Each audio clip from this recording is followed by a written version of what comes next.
Hello students, कैसे हैं आप सभी लोग। आशा करते हैं आप सभी लोग बहुत अच्छे होंगे और अपनी तैयारी लगातार कर रहे होंगे। तो यूपी बोर्ड के जो प्री बोर्ड चल रहे हैं उनका मैंने ये पेपर डाला था आप लोगों के लिए और यही पेपर आएगा 822 BAJ, इसका कोड याद रखेंगे। और इसके मैंने ऑब्जेक्टिव टाइप यानी MCQ जो थे वो 20 क्वेश्चन बता दिए थे। अगर उसको नहीं देखा तो चैनल के वीडियो वाले सेक्शन में जाइएगा और वहाँ से इस वीडियो के 20 MCQ देख लेना। अब मैं ये लेकर आया हूँ पार्ट 2, जिसका बच्चे बहुत बेसब्री से इंतजार कर रहे थे, कह रहे थे सर फुल सॉल्यूशन करा दो। तो इसके लिए मैं लेकर आया हूँ फुल सॉल्यूशन। यहाँ पे देखिए ये डिस्क्रिप्टिव क्वेश्चन है। सिद्ध कीजिए √3 एक अपरिमेय संख्या है। द्विघात बहुपद के शून्यांकों तथा गुणांकों के बीच संबंध ज्ञात कीजिए। सिद्ध कीजिए इतना और इसका माध्य निकालिए। तो इतने क्वेश्चन मैं एक बार में यहाँ पे कराने जा रहा हूँ। तो आ जाइए, थोड़ा टाइम लग गया। देखिए पहला प्रश्न है, सिद्ध कीजिए √3 एक अपरिमेय संख्या है।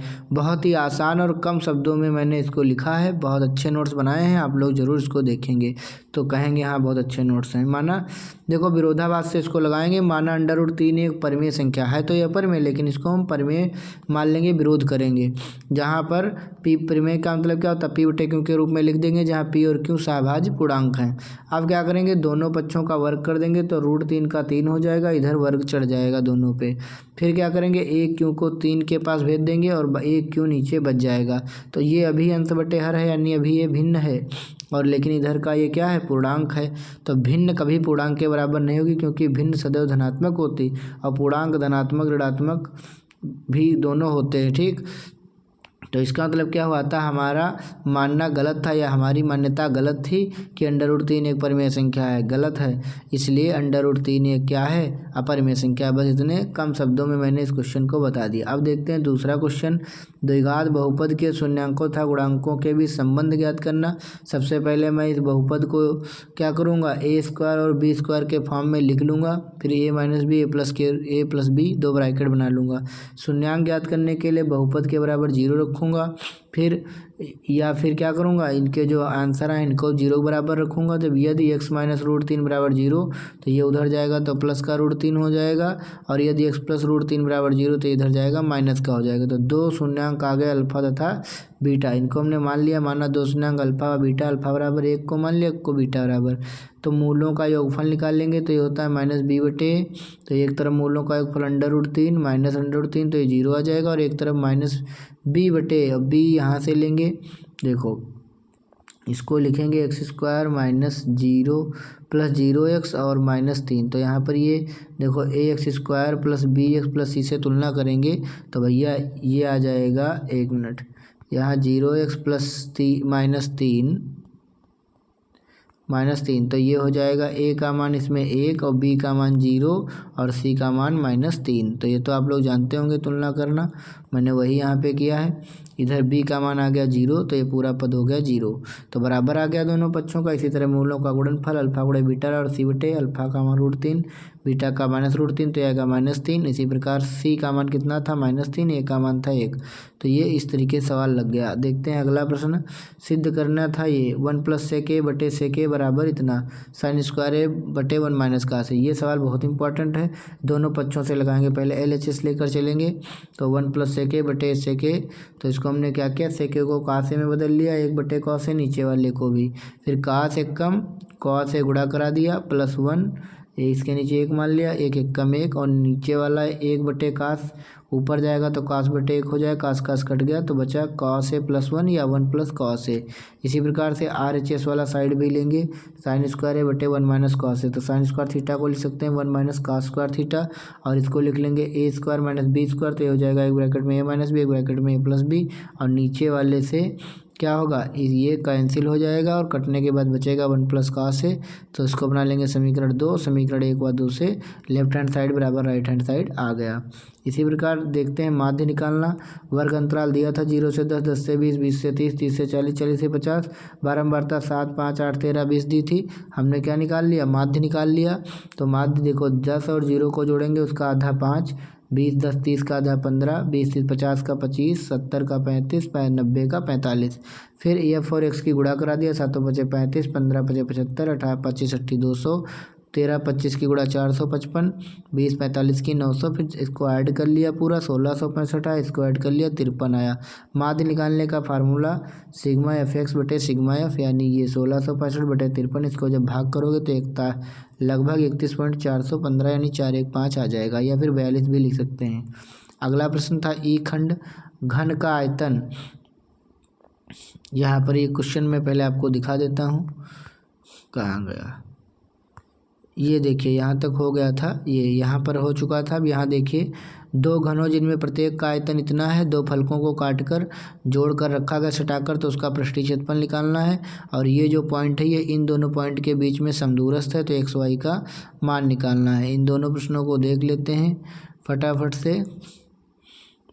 चलिए देखिए, तो घन का आयतन कितना है 1331, तो इसको हम घन का आयतन होता है भुजा क्यूब, इसको 11 का क्यूब लिख सकते हैं। तो भुजा आ जाएगी 11 एक घन की, और दो घनों को मिला के रखेंगे तो लंबाई बढ़ जाएगी 22 सेंटीमीटर, चौड़ाई और ऊंचाई 11 ही रहेगी। और इससे बने घनाभ का कुल पृष्ठीय क्षेत्रफल निकालना है, तो ये होता है 2 LB/BH/HL, और इसमें LB का मान, BH का मान, HL का मान रखेंगे तो ये 242 121 242 आएगा, जोड़ेंगे 605 दूना 1210 वर्ग सेंटीमीटर आएगा। अगला जो हमने सवाल आपको दिखाया था कि ये वाला पॉइंट इन दो पॉइंट्स के बीच में है और समदूरस्थ है, मैंने समान दूरी पर, मैंने AP बराबर BP, चूँकि P जो है A व B से समदूरस्थ है तो AP बराबर BP या AP का और बराबर BP और का कर लेंगे। अब यहाँ पर दो बिंदुओं के बीच की दूरी का फार्मूला लगाएंगे, तो यहाँ पे देखो, यहाँ पे लिखा है x, y, तो 3 - x माने x1 - x2 का स्क्वायर प्लस y1 - y2 का स्क्वायर, और अंडर रूट लगता है और उसका स्क्वायर कर दिया हमने। इसी प्रकार से इधर भी दो बिंदुओं के बीच की दूरी अंडर रूट में, यहाँ x, y था तो x माइनस लगाया तो x + 3 का स्क्वायर हो गया, y - 4 का स्क्वायर होगा, रूट भी लगाया और स्क्वायर भी लगा दिया, तो रूट स्क्वायर हट गए। फिर मेरे पास बचा 3 - x का स्क्वायर प्लस 6 - y का स्क्वायर, और ये पूरा बचा। इसको खोलेंगे, 3 × 3 = 9, a² + b² - 2ab, a² + b² - 2ab, तो 12y। इसी प्रकार a² + b² + 2ab, 3 दूनी 6, फिर a² + b² और फिर -2ab। अब देखो x² से x² कट गया, y² से y² कट गया, और बचा कितना 6x, और ये 6x इधर ले आए तो माइनस का हो गया, फिर माइनस का 12y, और ये 8y इधर ले आए प्लस का हो गया, इधर हो गया 16 9 25, और ये -9 36 9 45 इधर जाएंगे माइनस के हो गए, तो ये बचेगा माइनस का 20, और ये बचा माइनस का 12 जुड़ गए, और -12 में से 8 गया माइनस का 4। अब देखो 3 कॉमन ले लिया माइनस का, तो 3 चौक 3 मतलब 4 4 × 3 = 12, 4 × 1 = 4, 4 × 5 = 20, तो यहाँ हो जाएगा 3x + y = 5 या 3x + y - 5 = 0, तो ये भी लग गया।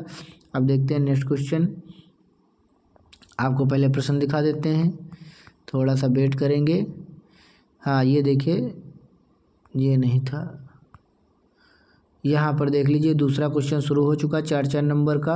दो ऐसे क्रमागत विषम धनात्मक पूर्णांक ज्ञात कीजिए जिनके वर्गों का योग 290 हो। दूसरा, दो अंकों की एक संख्या जिनके अंकों का योग 9 है, संख्या का 9 गुना संख्या के अंकों को पलटने से बनी संख्या का 2 गुना संख्या ज्ञात कीजिए। तीसरे में AO.OB = OC.OD बराबर है तो दिखाना है, कोण A बराबर कोण C, कोण B बराबर कोण D, ये दिखाना है। चलिए, और ये लास्ट वाला D विकल्प है। सिद्ध कीजिए दो संकेंद्री वृत्तों में बड़े वृत्त की जीवा जो छोटे वृत्त को स्पर्श करती है, यहाँ पर तो स्पर्श बिंदु पर वो समद्विभाजित करती है। ये इतने क्वेश्चन मैं एक बार में बताऊंगा 2 नंबर का। देर न करते हुए शुरू करते हैं। यहाँ पे देखिए, पहला विषम पूर्णांक मान लिया x, दूसरा मान लिया x + 2, और वर्गों का योग था 290, तो इनके वर्गों को अलग अलग ही जोड़ लिया। अब स्क्वायर खोलेंगे, a² + b² + 2ab, 2 दूनी 4x, और ये हो गया 2x², ये हो गया 4x, और ये 4, और ये 290 इधर ले आए माइनस का हो गया 286, 2 से 2 कॉमन ले लिया, 2 × 2 2 दूनी 4, और 2 से काट दिया 143 आ गया, 143 के फैक्टर कर लिया। यहाँ पे 11 और 13 में से 11 जाएंगे तो 2 बचेंगे प्लस के, अब कॉमन ले लिया तो x + 13 -11 ले लेंगे, x + 13 एक ब्रैकेट में लिख लेंगे, x - 11 एक में, ये तो आगे जाके माइनस में हो गया। और इसको जो है जब सॉल्व करेंगे तो आएगा प्लस का 11, तो प्लस का 11 आ गया, तो पहला धनात्मक विषम पूर्णांक आ गया 11 और दूसरा धनात्मक विषम पूर्णांक 11 2 13 आ गया। तो चलिए नेक्स्ट क्वेश्चन देखते हैं। जो 2 अंकों की संख्या वाला था, तो इकाई का अंक x मान लिया, दहाई का मतलब इकाई का y मान लिया, दहाई का x मान लिया, तो संख्या बन गई इकाई प्लस दहाई। माने इकाई तो अकेली रहेगी, दहाई में 10 से गुणा हो जाएगी, तो 10x प्लस वाई संख्या बन गई। और उसमें पहली शर्त ये थी संख्या के अंकों का योग 9 था, माने x प्लस वाई बराबर 9। फिर दूसरी शर्त ये थी कि संख्या का 9 गुना संख्या के अंकों को पलट देंगे, माने 10x की जगह 10y हो जाएगा और y की जगह x हो जाएगा, x की जगह y का 2 गुना है तो 2 धाम 20y, 2 2 कम 2x, इधर 9 धाम 90, 9 कम 9y, फिर 90x, फिर 2x इधर लाएंगे, फिर 9y, फिर 20y इधर लाएंगे, तो ये हो जाएगा 90 में से हो जाएगा 88x, 20 में से 9 हो जाएगा 11y, तो 8 11 से काटेंगे, 11 8 88, 11 कम 11 8x माइनस वाई बराबर 0, तो y बराबर आ जाएगा 8x, i बराबर आ गया 8x। और ये मान उठा करके समीकरण 2 में रखेंगे, मतलब समीकरण 1 व 2 से, एक क्या थी x प्लस वाई बराबर 9, अब यहाँ पर x और y की जगह पर रख देंगे 8x, तो ये हो जाएगा 9x बराबर 9, तो कट गया, x बराबर आ गया 1, एक मान यहाँ रख देंगे तो y का आ जाएगा 8। तो संख्या निकल आएगी मेरी क्या थी 10x प्लस वाई, 10x का मान 1 आया है, 10 1 कम 10 प्लस 8, y का 8 आया है, तो 10 8 18 संख्या मिल जाएगी। साथियों ये भी क्वेश्चन लग गया। अगला देखते हैं, इसमें देखो OA.OB बराबर OC.OD दिया था, सिद्ध करना था ये। तो अब हम लोग क्या करेंगे, इसको मैं ऐसे भी लिख सकता हूँ कि OA बटे OC और OD के नीचे OB को भेज सकता हूँ, माने OA बटे OC और OB बटे OD, माने ये भुजा इस भुजा के बराबर है, ये भुजा इस भुजा के बराबर है, और ये कोण इस कोण के बराबर है, क्योंकि ये कोण है शीर्षाभिमुख कोण, आमने सामने के कोण। तो मैं यहाँ पे नियम लगाऊंगा, भुजा कोण भुजा, भुजा कोण भुजा, माने साइड एंगल साइड समरूपता नियम से यहाँ पे नियम लगाऊंगा। तो AOD और COB एक दूसरे के ये समरूप त्रिभुज माने जाएंगे, ये वाले त्रिभुज पूरे समरूप माने जाएंगे। जब समरूप होगा तो ये कोण भी, कोण A कोण C के और कोण B कोण D के क्या होंगे, बराबर होंगे, बाई CP CT यहाँ पे लगा देंगे, क्योंकि समरूप त्रिभुजों के संगत कोण भी क्या होते हैं, बराबर होते हैं। तो थोड़ा सा यहाँ पे इसको देख लीजिएगा चित्र के साथ एक बार, यहाँ पर ये पूरा समझने का प्रयास कीजिए। चलिए नेक्स्ट देखते हैं, यहाँ पर जो था स्पर्श रेखा वाला, तो यहाँ पर देखेंगे कि माना एक ये वृत्त हो गया छोटा सा, एक वृत्त बड़ा हो गया, और यहाँ पर क्या हो गया कि ये एक जो है खींची गई, हमने खींची है रेखा, जो छोटे वाले को तो स्पर्श करती है, लेकिन बड़े वाले के लिए ये जीवा का काम करती है। देखो इसको फिर O को A से मिलाया, O को B से मिलाया, तो AOP त्रिभुज AOP और BOP में देखेंगे क्या कि APO माने कोण ये वाला 90 डिग्री होगा, ये भी 90 होगा, मैंने APO बराबर BPO 90 डिग्री। दूसरा AO बराबर BO, क्योंकि ये दोनों क्या है त्रिज्या है इसलिए बराबर, और OP उभयनिष्ठ हो जाएगा ये वाली भुजा, तो ये हम लगा देंगे RHS सर्वांग समता नियम, मतलब R माने कर्ण, यहाँ पर हाइपोटेनियस माने कर्ण, राइट एंगल हाइपोटेनियस, ठीक, तो इसको कहते हैं सर्वांग समता नियम लगाएंगे RHS नियम। तो उसमें क्या होगा, ये पूरा त्रिभुज इस पूरे त्रिभुज के क्या होगा, बराबर होगा। इसका मतलब ये भुजा भी इस भुजा के क्या होगी, बराबर, यानी AP बराबर BP होगी बाई CP CT, यानी सर्वांगसम त्रिभुजों की संगत भुजाएं बराबर होती हैं। और यही हमको सिद्ध करना था कि वृत्त के केंद्र से जीवा पे डाला गया लंब जीवा को संभाजित करता है, AP बराबर BP हमको सिद्ध करना था। नेक्स्ट क्वेश्चन देखते हैं, बेलनाकार गिलास, तो इसके लिए आप लोगों को प्रश्न दिखाना पड़ेगा। तो यहाँ पर आप लोग देखेंगे इसका प्रश्न, ये क्वेश्चन नंबर 3, बेलनाकार गिलास का आंतरिक व्यास ये जो है 5 सेंटीमीटर यहाँ पे दिखाया गया है, और निचले आधार में एक यहाँ पे अर्धगोलाकार भाग काट लिया गया है, गिलास की धारिता कम हो जाती है। अर्धगोला है, लगा हुआ है, मतलब काटा नहीं गया है। यदि गिलास की ऊंचाई 10 सेंटीमीटर हो तो गिलास की आभासी धारिता तथा वास्तविक धारिता ज्ञात किए, पाई का मान 3.14 यूज करना है। अथवा में 42 सेंटीमीटर व्यास वाले एक वृत्त का केंद्र चाप पर 120 अंश का कोण अंतरित करता है, संगत वृत्तखंड का क्षेत्रफल यानी लघु वृत्तखंड का क्षेत्रफल निकालना है। चलिए तीसरा क्वेश्चन देख लेते हैं, तब चौथा देखेंगे, फिर पाँचवा देखेंगे, लास्ट घबराएंगे नहीं, बने रहेंगे।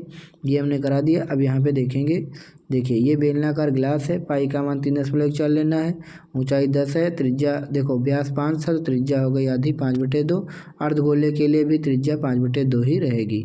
आभासी धारिता निकालना है तो पाई देखो बेलन का फार्मूला, बेलन का आयतन pi r square h, pi r का मान रख दिया 5/2 और इस एच का मान 10 रख दिया।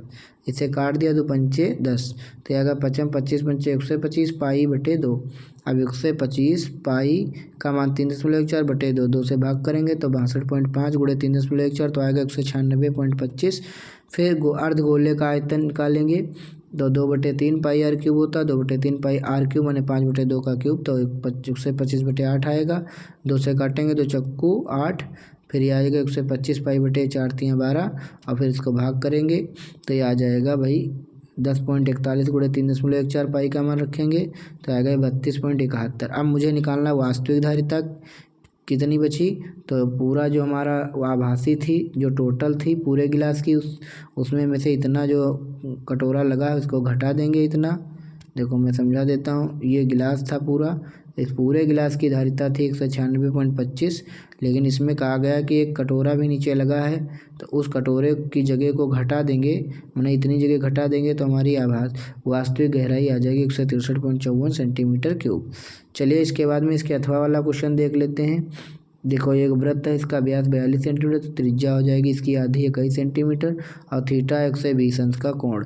संगत लघु वृत्तखंड का क्षेत्रफल निकालना। जैसे कि ये पूरा वृत्त है, मैं बड़ा करके दिखा देता हूँ, ये 120 दिया है, मतलब ये वाला भाग निकालना है संगत लघु वृत्तखंड।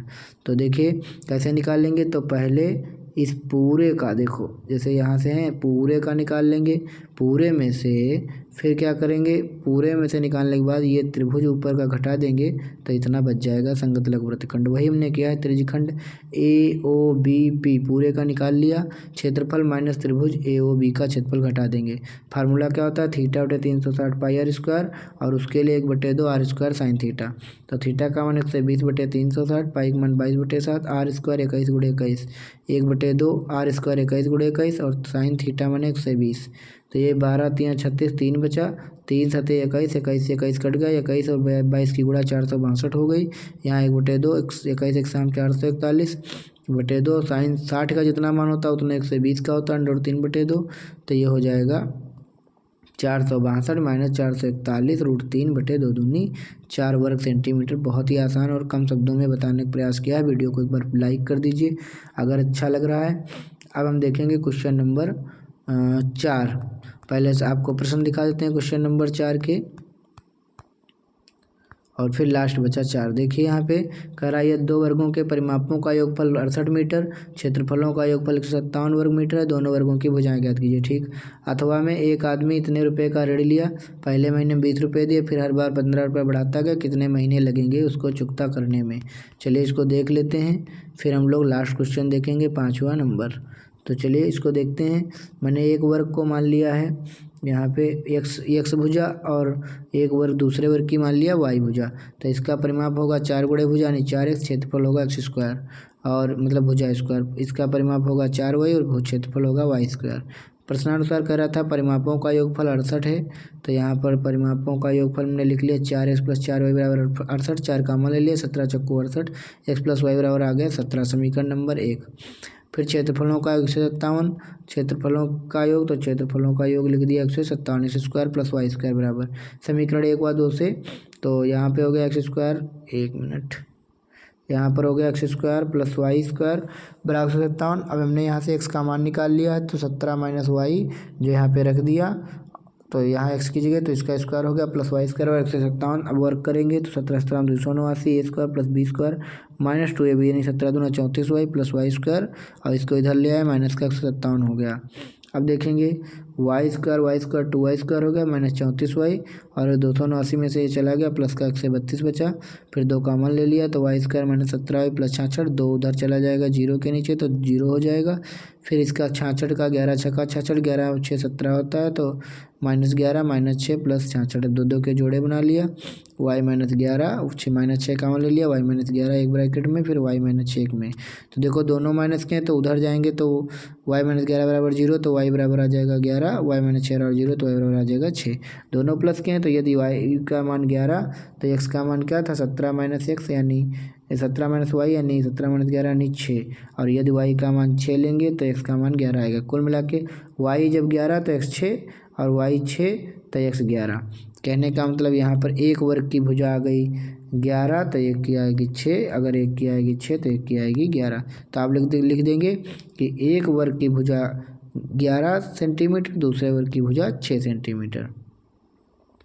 फिर इसका अथवा वाला देखेंगे। टोटल रुपया कितना लिया था, SN बराबर 3250, ये उसमें से आ गया है आपका समांतर श्रेणी से। तो पहले 20 रुपये देता है, फिर हर बार 15 बढ़ाता है 35 देता है, फिर 35 5 40 10 50 देता है। इस तरीके से हर बार 15 रुपये बढ़ाता है, यानी पहला पद 20 है और डिफरेंस कितना है 15 का हर बार। SN वाला फार्मूला लगाएंगे, n पदों का योगफल n/2 2a + n-1 × d। SN का मान 3250, n/2 2a का मान रख देंगे 20, n-1 × d का मान 15।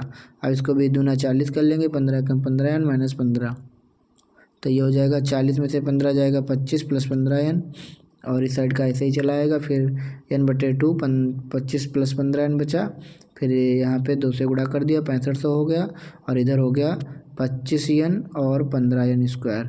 25 n + 15 n स्क्वायर + 25 n, ये इधर ले गए माइनस का 6500 बराबर इधर 0 बचा, 5 कॉमन ले लिया, ये 5 उधर चले गए 0 के नीचे 0 हो जाएंगे। अब यहाँ बचा भाई इतना बड़ा हुआ, तो फिर हम 1300 को 3 से गुणा करें 3900 करें और 3900 के फैक्टर करें, उस तरह लगाएं। या फिर मैंने धराचार्य का फार्मूला यूज कर लिया, n बराबर -b + -100 b² - 4ac/2a, और यहाँ पर b का स्क्वायर किया 25 हो गया, -4, a का मान 3 और c का मान -1300। तो 4 × 12 13 की गुणा करोगे 156 आएगा, और माइनस माइनस हो जाएगा प्लस। तो 156 में 25 जुड़ेगा तो 156 25 हो जाएगा, और बटे 2a यानी 3 दूनी 6 हो जाएगा। इसका 25 का वर्गमूल 5 और 156 का 12 गुणे 13 होता है, तो छोटी वाली संख्या लिखी जाती है। तो ये हो जाएगा 125। अब 125 में से 5 जाएगा तो 120/6, और जो 20 छक्का 120 कट जाएगा, जो 20 महीनों में ऋण चुकता राशि होगी। अगर माइनस कर लेंगे तो फिर माइनस में संख्या आएगी जो कि लिया नहीं जाएगा। तो 20 महीनों में ऋण की राशि चुकता कर पाएगा जिसने भी लोन लिया है। अब देख लेते हैं क्वेश्चन नंबर 5 लास्ट, और फिर उसका देखेंगे आंसर। तो जैसा आप लोगों ने कहा था, मैंने मेहनत करके वीडियो बना दिया है। आप लोगों का काम है वीडियो को लाइक करना, तो वो आप कर दीजिए। चलिए यहाँ पर एक बहुमंजिला भवन के शिखर से, और ऐसा ही नहीं, मैं आपकी बोर्ड पेपर में भी मदद करूँगा साथियों। एक बहुमंजिला भवन के शिखर से एक 6 मीटर ऊंचे भवन के शिखर और तल के अनुमान कोण 30 और 45 है। बहुमंजिला भवन की ऊंचाई और दोनों भवनों के बीच की दूरी ज्ञात कीजिए।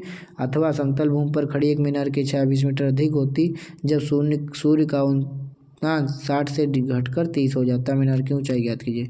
दोनों प्रश्न 6 नंबर के हैं, दोनों देखेंगे। थोड़ा सा 1 मिनट का ब्रेक, पहुंच रहे हैं बस जस्ट। हाँ देखिए, ये देखिए आ चुके हैं। तो यहाँ पर देखिए बहुमंजिला भवन, ये है बहुमंजिला भवन और ये है एक मकान।